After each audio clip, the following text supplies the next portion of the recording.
Lectura del Santo Evangelio según San Mateo. En aquel tiempo, Jesús propuso esta otra parábola a la muchedumbre. El reino de los cielos se parece a un hombre que sembró buena semilla en su campo. Pero mientras los trabajadores dormían, llegó un enemigo del dueño, sembró cizaña entre el trigo y se marchó. Cuando crecieron las plantas y se empezaba a formar la espiga, apareció también la cizaña. Entonces los trabajadores fueron a decirle al amo: Señor, ¿que no sembraste buena semilla en tu campo? ¿De dónde pues salió esta cizaña? El amo les respondió: de seguro lo hizo un enemigo mío. Ellos le dijeron: ¿quieres que vayamos a arrancarla? Pero él les contestó: no sea que al arrancar la cizaña arranquen también el trigo. Dejen que crezcan juntos hasta el tiempo de la cosecha. Y cuando llegue la cosecha, diré a los segadores: arranquen primero la cizaña y átenla en gavillas para quemarla. Y luego almacenen el trigo en mi granero. Palabra del Señor.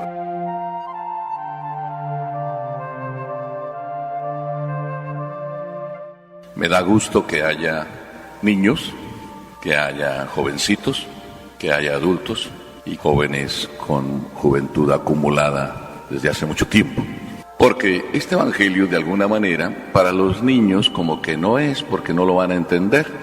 Para los jóvenes, porque dicen: ¿por qué me tiene que pasar lo mismo de siempre? Lo que no quiero es lo que me pasa. Y el joven grita y se rebela contra sí mismo. El viejo dice: ya, siempre lo mismo. Y el viejito y la viejita dicen: ¿te acuerdas? Lo mismo cuando éramos jóvenes. Para consuelo de todos, Jesucristo nos da la respuesta. Es bueno que convivan la buena semilla y la cizaña toda la vida. Jesús dice: hasta el tiempo de la cosecha. Y cuando Jesús nos está explicando que la cizaña Él no la plantó, nos está diciendo que nosotros somos buena semilla y que el mal convive con nosotros y va a convivir toda la vida. El niño todavía no se entera de esto, pero nosotros ya nos enteramos que convivimos con el mal, y el mal está a nuestro lado, y el mal también está dentro de nosotros muchas veces, porque no es lo que viene de fuera lo que daña al hombre, sino lo que viene de dentro, nos dice Jesús. Sí, es verdad que el mal convive conmigo. Tengo que estar soportando todos mis achaques. Si solo son achaques del cuerpo, no te preocupes. Pero ¿y si fueran achaques del alma? Entonces sí empieza a preocuparte. Eso quiere decir no solo que el mal convive contigo, sino que ya se te metió. Y los achaques del alma pues pueden ser tu orgullo, tu soberbia, pereza, la comodidad. Y en vez de tu alma arrastrar y mover, es tu alma la arrastrada por algo que tú dices que no quieres, pero que lo has ido permitiendo. Y de alguna manera, ahí ya el mal ya hizo nido en tu alma, en vez de que nada más conviva ya a tu lado. Cuando Jesús entonces nos dice que el mal y el bien les toca convivir juntos hasta el tiempo de la cosecha, ¿qué nos está diciendo? Tengamos paciencia. Simplemente dejémoslo ahí en su sitio. Pero además Cristo no solo nos dice que nos toca convivir con el mal, sino de alguna manera cuando nos dice tengamos paciencia, nos está advirtiendo de ya lo que nos dijo en otra parte, que nos dijo: nos toca vivir con el mal, pero nos toca enseñar cómo vivir con el mal. Nos toca enseñar a que nuestros hijos aprendan a convivir con el mal y aprendan a vencerlo. Nosotros enseñamos a nuestros hijos qué hacer, casi siempre enseñamos qué hacer. Les enseñamos también muchas de las veces con el ejemplo. Y con eso a veces pensamos que ya somos buenos padres. Y eso no es lo único que tenemos que hacer. Si el mal está ahí y convive con el bien, a nuestros hijos no les tenemos que engañar y crearlos en una burbujita. Porque si los creamos en una burbujita, cuando les toca salir a la realidad, no van a saber cómo vencer. Si nos ven hacer cosas buenas, están aprendiendo de nosotros a hacer cosas buenas. Y eso está bien. Si nos oyen enseñarles qué hacer, cómo hacerlo, está bien. Y probablemente estamos todos aquí en esta situación. Pero a veces nos preguntamos: ¿qué pasó? mi hijo ya no anda por buen camino. ¿Qué pasó? Y a veces nos empezamos a echar la culpa de cosas que ni siquiera tenemos nosotros culpabilidad. Puede ser que nos pasó eso con nuestro hijo, porque nuestro hijo cuando llega a su edad, pues ya decide él, y si él decide ir por otro camino diferente del que aprendió, es un problema de él. Me dolerá a mí que soy papá y mamá, pues no tengo corazón de piedra. Me dolerá y me seguirá doliendo quizá toda la vida que él esté desorientado, pero toda la vida que él quiso desorientarse es culpa solo de él. Pero sí podemos hacernos una pregunta, porque ahí puede a lo mejor estar el problema.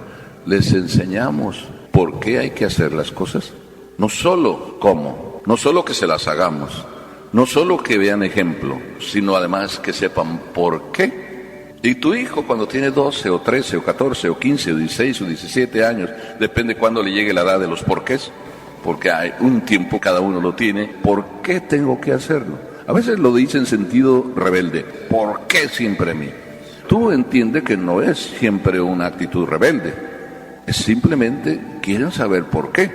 Y si tú le respondes, pues porque soy tu papá, entonces espérate que cuando él tenga más bigote, él te va a decir, pues ahora yo no lo hago, y te va a decir por qué, y te va a decir porque soy tu hijo. Pero no debes decir eso porque soy tu papá. ¿Por qué le tengo que obedecer a mi papá? Me lo preguntan a mí. Pregúntale a tu papá por qué es que te está mandando eso. Y si tu papá te dice porque soy tu papá, tú puedes decirle, papá, esa razón no me basta. Yo ya sé que eres mi papá, ya llevo muchos años contigo, yo te creo que tú eres mi papá, pero no me basta esa razón. Hay razones para todo. No las razones de autoridad son las válidas, sino las razones de razón. Cuando tú les das razones, los estás preparando para la vida, para que cuando tú ya no estés junto a ellos se sepan defender y sepan por qué hacer las cosas. Pero además Jesús nos dice, mientras está la cizaña conviviendo con el bien, necesitamos vigilar. Les enseñamos a nuestros hijos a vigilar, es decir, a estar atentos ante los peligros, o más bien los asustamos frente a los peligros. Tenemos que enseñarles a vigilar. Vigilar significa, hijo, si vas caminando por ahí y el hijo tiene el peligro de caer, que no vayas por ahí, le dices tú. Y cuando ya se cayó le dices, ¿ya ves? Dios te castigó. En vez de decirle, tenías que haber mirado. Si ahí decía peligro, obra en construcción, es normal que te cayeras, no es que Dios te castigó. Es importante enseñar a vigilar, a mirar qué es lo que hay que hacer y dónde el peligro está, y no hay que andarse metiendo en el peligro. Y aún avisando, puede uno caer. Por eso Jesús nos dice la otra cosa, oren. Solitos no pueden vencer el peligro ni el mal. Oren, defiéndanse agarrándose de la mano de Papá Dios. Pero además Jesús dice, la semilla no solo es buena, yo no planto cosas malas. Si ustedes son buenos, entonces quiere decir que no le tenemos que echar la culpa a Dios de que haya cosas malas que nos pasan. Debemos echar a nosotros la culpa de que aceptamos que el mal hiciera en nosotros nido. En todo momento el mal está atacándonos. ¿Por qué? Desde el inicio de toda la historia del mundo es así. No crean que nada más les pasó a ustedes, que ustedes están pero muy mal. Inclusive llegamos a decir, el mundo, qué mal está, ¿verdad? Y se nos olvida que el mundo está bien mal desde el inicio de la creación. Analicemos toda la Sagrada Escritura. ¿Qué es lo que nos enseña la Sagrada Escritura desde sus primeras páginas? Nuestros primeros padres desde el inicio convivieron con la cizaña. Y además, Papá Dios se los advirtió. Cuidadito con el árbol. Atentos que el mal está ahí. Vino la serpiente y les dijo, ese árbol es así, es asá. Era simplemente una prohibición. Y Papá Dios les dijo, de ese árbol no pueden comer. Pero la serpiente les dijo, si ustedes comen de ese árbol, serán como dioses. Ya les puso la tentación. Y además no solo se los puso bien bonito, les puso una imagen de Dios muy diferente de la que es. Es que Él no quiere que coman de ese árbol, porque si ustedes comen serán como Él. Ya ven, ya está poniendo a Dios como celosito, como creador, pero que no busca nuestro bien, que nos ata, nos humilla. Esa era la imagen que estaba poniendo el demonio sobre Dios. Y después que eso pasó, Dios dijo: pondré enemistad entre ti, se lo dijo a la serpiente, y entre la mujer, entre tu descendencia, es decir, todos los que somos hijos del demonio o queremos serlo, y la descendencia de la mujer, que somos todos también los que queremos ser descendencia de la mujer. ¿Quién es esa mujer? La Virgen Santísima, que desde el inicio de la historia está predicho que será la Madre de Dios, y de los que queremos ser hijos de ella, vamos a estar defendidos del mal para siempre.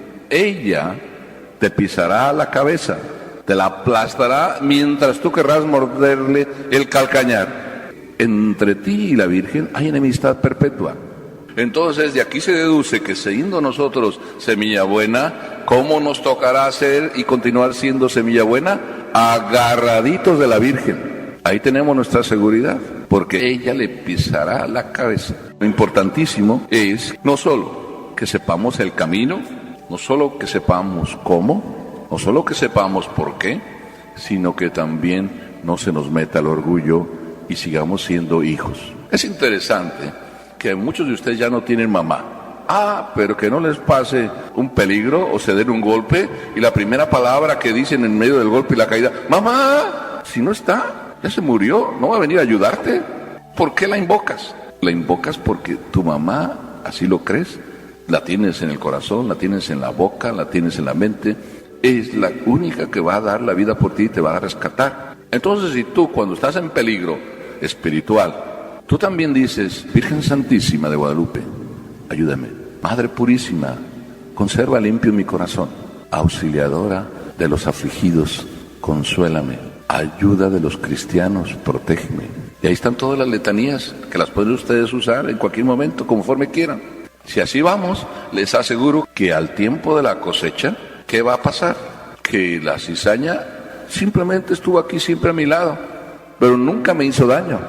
Y que Dios la va a mandar al fuego, que es a donde le corresponde, y a mí me va a mandar a donde tienen derecho a estar las almas fieles que perseveraron aún viviendo en medio del peligro.